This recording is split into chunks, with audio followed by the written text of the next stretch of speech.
కుంభం వారికి గనక చూసుకున్నట్లయితే ప్రధానంగా ఇక్కడ ఈ కుంభరాశి వారికి రాశిలో రాహువు యొక్క ప్రభావం ఉంటూ ధనస్థానంలో ఎప్పుడైతే శని ఉన్నాడో ఈ శని ఇచ్చేటువంటి రిజల్ట్స్ ఏమిటి? సహజంగానే మీకు ఏలినాడు శని నడుస్తుంది కాబట్టి కొద్దిగా కొన్ని విషయాల్లో అగ్రెసివ్గా వెళ్ళడం వల్ల, కొంత ధైర్యంగా ముందుకు అడుగు వేయడం వల్ల కొన్ని మంచి ఉంది, కొంత ఇబ్బంది చూపిస్తుంది. కాబట్టి ధన విషయంలోని, కుటుంబ వ్యవహారాల విషయంలోని రావాల్సిన ధనం కొంచెం ఆలస్యం వల్ల లాంటివి జరుగుతూ ఉంటాయి. అయితే 4లో ఉంటే, ఈ 3లో ఉండే కుజుడు 21వ తేదీ వరకు 3లో ఉంటాడు. దాని తర్వాత 4లోకి వెళ్తాడు. మరియు అదే విధంగా 4లోకి వెళ్ళినప్పుడు మాత్రం కాస్త వాహనం మీద వెళ్ళేటప్పుడు కొంత జాగ్రత్తగా ఉండాలి. పంచమంలో శుక్రబుధుడు, గురువు 6లోకి వచ్చేస్తున్నాడు జూన్ 2 నుంచి. ఆ యొక్క శుక్రుడు కూడా 9వ తేదీ నుంచి 6లోకి రావడం, 23వ తేదీ నుంచి బుధుడు కూడా 6వ స్థానంలోకి రావడం అనేటువంటి జరుగుతుంది. మరి ఈ యొక్క విషయాలు అంటే ఆ సప్తమంలో కేతువు, చంద్రుడు లాభభావం నుంచి దశమ స్థానం నుంచి లాభభావం వరకు తిరుగుతూ ఉంటాడు. అంటే 12 రాసులు తిరిగి మరలా లాభంలోకి వస్తాడు. ఈ యొక్క గ్రహస్థితిని అనుసరించి మీకు ఎలా ఉండబోతుంది, ఏ దేవత ఆరాధన చేయాలి, ఎటువంటి విషయాల పట్ల మీరు జాగ్రత్తగా ఉండాలనేటువంటి అంశాలు చెప్తుంది నేనైనప్పటికీ చెప్పిస్తుంది సాక్షాత్ లలిత అమ్మవారిగా భావిస్తూ, ఆ లలితాంబిక అమ్మవారి యొక్క అనుగ్రహం మీకు పరిపూర్ణంగా కలగాలని మనస్ఫూర్తిగా కోరుకుంటూ, ఇక్కడ గమనించుకున్నట్లయితే ఈ యొక్క రాశి వారికి, ఈ కుంభం వారికి ఎప్పుడైతే రాహు రాశిలో ఉన్నాడో, కొన్ని చూడండి ఒక్కోసారి మనం ఏదో వెళ్తే ఏదో తొక్కుతాం, కొన్ని నెగిటివ్ ఎనర్జీస్ మనకు కనెక్ట్ అవుతూ ఉంటాయి. అలా ఏదైనా మీరు చేశారా? అలాంటివి చేయకుండా ఉండడానికి ప్రయత్నం చేయండి. దూరంగా నడవండి కాస్త. ఎందుకంటే పాజిటివ్ అండ్ నెగిటివ్ ఎనర్జీతోనే విశ్వం మొత్తం ఉంది. అయితే మీరు ఎంత కాలభైరవుడిని, నరసింహస్వామిని, లేకపోతే ఆంజనేయ స్వామిని ఎంత మీరు మనసులో తలుచుకుంటూ ఉంటే ఫైనాన్షియల్గా అంత గ్రోత్ ఉంటుంది. కాస్త గోవులకు కూడా బెల్లం తినిపించండి. ఎందుకంటే ధనస్థానంలో ఉండేటువంటి శని యొక్క ప్రభావం ఆ రకంగా ఉంది. గవర్నమెంట్ క్వార్టర్స్ కోసం ప్రయత్నం చేసేటువంటి వారికి ఆ క్వార్టర్స్ వస్తాయి. మీ జీవిత భాగస్వామికి కూడా ఎప్పటి నుంచో ఉద్యోగం కోసం చేసే ప్రయత్నం ఫలిస్తుంది. ఉద్యోగ మార్పులు కూడా ఉన్నాయి మీ జీవిత భాగస్వామికి చెప్పాలంటే. సంతాన స్థానంలో ముందుగా 2 శుభగ్రహాలు ఉన్నందుకు సంతానం కోసం చేసే ప్రయత్నం ఫలిస్తుంది. కాకపోతే గురువు 6లోకి వెళ్ళిపోయి ధనభావాన్ని చూస్తున్నాడు. గురువు 6లో ఉన్నాడని భయపడకండి. 2వ భావం మీద వీక్షణ ఉంది. విదేశాలకు వెళ్ళే ఉద్యోగము, విదేశీ సంబంధాలు, విదేశీ ధనయోగము, ధనపరంగా గతంలో ఏర్పడినటువంటి కొన్ని ఇబ్బందులు కూడా తగ్గనున్నాయి చెప్పాలంటే. కాకపోతే 9వ తేదీ నుంచి మాత్రం స్త్రీలతో అనవసరమైన శత్రుత్వాలు, వ్యాపారస్తులతో 23వ తేదీ నుంచి కొంచెం అనవసర శత్రుత్వాలు వస్తున్నాయి. కాబట్టి ఈ విషయంలో జాగ్రత్తగా ఉండండి. రుణం లభిస్తుంది 6వ భావంలోకి అధిక గ్రహాలు ఉన్నందుకు. వివాహ నిర్ణయాలు ఎట్టి పరిస్థితుల్లోని మంగళ ఆదివారాలు తీసుకోకండి. మరియు ఈ 7, 8 తేదీలు అప్పులు ఇవ్వడం తీసుకున్న విషయంలో జాగ్రత్తగా ఉండండి. 9, 10 తేదీలు ఫైనాన్షియల్ మ్యాటర్స్ విషయంలో చాలా కేర్గా ఉండాలి. ఇన్వెస్ట్మెంట్స్ చేసే విషయంలో కూడా. ఇక మీరు నిత్యము చేయవలసింది విష్ణు సహస్రనామాల యొక్క శ్రవణం చేయండి. అన్ని విధాలు బాగుంటుంది. ప్రస్తుతం గోచారంలో ఉండేటువంటి గ్రహాల యొక్క స్థితి మూలంగా మనం ఆల్రెడీ కొన్ని నెలల నుంచి చెప్తూనే వస్తున్నాం. కుజుడు అగ్నితత్వ రాశుల్లో ఉన్నాడు కాబట్టి విపరీతమైన ఎండల వల్ల వచ్చే ఇబ్బందులు ఉంటాయి. ఇది కొంచెం జాగ్రత్తగా ఉండాలి.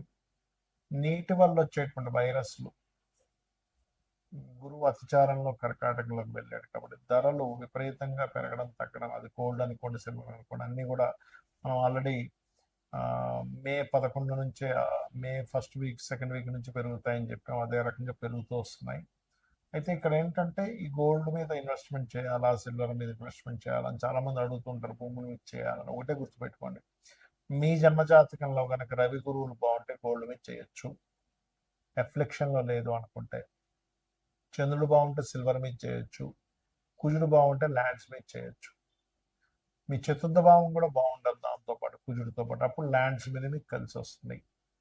అయితే ఎప్పుడు కూడా ఈ గోచార ఫలితాలు గోచారంలో ఇటువంటివి ఇస్తూ ఉన్నప్పటికీ మీ జన్మజాతకంలో అసలు ఏముంది అనేది చూసుకోవాలి ఎప్పుడు కూడా.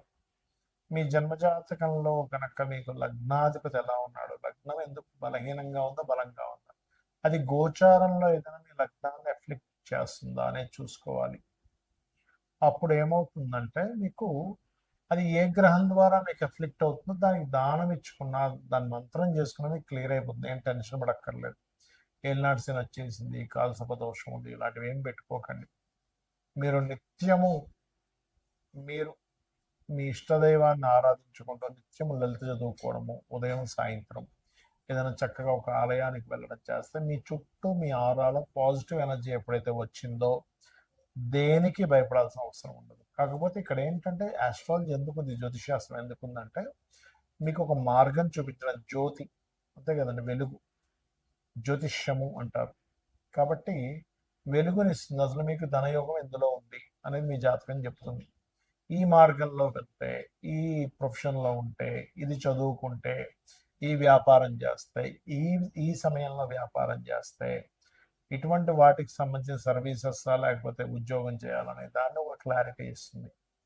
అదేవిధంగా మీరు చేసే ప్రయత్నాలు అనుకోండి, మీరు ఉండే డైరెక్షన్, అంటే మీరు ఎప్పుడు గృహం కొనుక్కోవాలి, ఏ డైరెక్షన్లో నివసిస్తే మంచిది అనేది మీ చతుర్థ భావం. సంతానం ఎందుకు అభివృద్ధి అవ్వట్లేదు, సంతానం కలగాలంటే ఏంటి, కలగకపోవడానికి కారణాలు ఏమిటి, కలిగిన ఎందుకు వారు అలా ఉంటున్నారు, దానికి రెమెడీ ఏం చేసుకోవాలి మీ పంచమ భావము. రుణరోగ శత్రుభావం అంటారు. అంటే మనం పూర్వజన్మల్లో చేసినటువంటి కర్మలు రుణము రూపంలోని, రోగము రూపంలోని, శత్రు రూపంలో వస్తుందట. దాన్ని మీ ఆరో భావంలో ఉండేటువంటి గ్రహాల యొక్క స్థితిగతులను బట్టి మీరు దాన్ని సెట్ చేసుకోవాలి. అలాగే మరొక విషయం ఏంటంటే ఇక్కడ గమనించినట్లయితే ఈ జాతక చక్రంలో ముఖ్యంగా మీకు అష్టమం అంటే ఆకస్మిక సంఘటనలు, దశమం వృత్తి, లాభం వ్యాపార సంబంధించినటువంటి విషయాలు ఏవైతే ఉంటాయో ఇక్కడ ప్రధానంగా మీ యొక్క పర్సనల్ చార్ట్లో ఎలా ఉంది అనేటువంటి విషయాలను చూసుకోవాలి. అవి ఏమీ చూసుకోకుండా కేవలం మీరు ఏలినాటి శని వచ్చేసింది, అర్ధాష్టమి శని వచ్చింది, దాని ప్రభావం ఉండదని నేను చెప్పట్లే. అది ఉన్నప్పటికీ మీరు ఏలినాటి శని ఉన్న ఎవరైనా సరే ఓం అనాకలిత సాదృశ్య చుబుక శ్రీ విరాజితాయ మహామంత్రం చేసుకోవడము, గోవులకు కాస్త బెల్లము తినిపించడము, మరియు అదే విధంగా మరొక విషయం ఏంటంటే ఇక్కడ గమనించినట్లయితే ఈ యొక్క ఈ నిత్యము కూడా ఎల్నాటి శని ఉండేటువంటి వారు కాస్త శనివారం పూట కాస్త ఏంటంటే నువ్వులు నూనె ఒంటికి రాసుకొని దాని తర్వాత స్నానం చేయడం ద్వారా కూడా మీకు ఎల్నాటి శని యొక్క ప్రభావం తగ్గుతుంది, గుర్తుపెట్టుకోండి. ఇక మీరు ఇంకొక విషయం ఏంటంటే ఇక్కడ మీరు అర్థం చేసుకోవాల్సింది, ఇన్వెస్ట్మెంట్స్ చేసే విషయంలో, విదేశాలకు వెళ్ళే విషయంలో కూడా ఒక సమయం అనేటువంటిది ఉంటుంది. ఎప్పుడు ఇన్వెస్ట్మెంట్ చేయాలి, ఎప్పుడు ఇన్వెస్ట్మెంట్ చేయకూడదు, ఏ సమయంలో ఇన్వెస్ట్మెంట్ చేయడం వల్ల మీకు మంచి ఫలితాలు ఉంటాయి, ఏ సమయంలో ఇన్వెస్ట్మెంట్ చేయకపోవడం వల్ల మీకు మంచి ఫలితాలు ఉంటాయి కూడా ఉంటుంది. అది మీరు గోచారంలో 12వ భావంలో ఏ గ్రహం వచ్చి కూర్చుంది అనేటువంటిది చూసుకోవాలి. అది మీరు ఇది సమయం మంచి సమయమా కాదా అనేటువంటి నిర్ధారణ ఇస్తూ ఉంటుంది. ఆ రకంగా చేసుకుంటే మీకు ఇంకోటి ఏంటంటే ఉంగరాలు ఇలాంటివి పెట్టుకుంటూ ఉంటారు, నేను కాదనట్లే, దానివల్ల కొంత ఎనర్జీ, పాజిటివ్ ఎనర్జీ ఉంటుంది. కానీ మీరు ఏంటంటే తెలియకుండా, తెలుసుకోకుండా ఏది పడితే అది పెట్టేసుకుంటున్నారు. అలా కాదు, మీకు మీ జన్మజాతకంలో ఏ గ్రహం మీకు పాజిటివ్ ఫలితాలు ఇస్తుంది, ఆ గ్రహ సంబంధించింది ఇప్పుడు మీకు పెట్టుకోవచ్చా లేదా, లేదా కొంతకాలం తర్వాత ఆ యొక్క ఉంగరాన్ని ధరించాలా అనేటువంటి విషయం మీ జన్మజాతకంలో నవగ్రహాల్లో ఏ గ్రహం మీకు పాజిటివ్గా ఉందో చూసుకుని దాన్ని పెట్టుకోవాలి.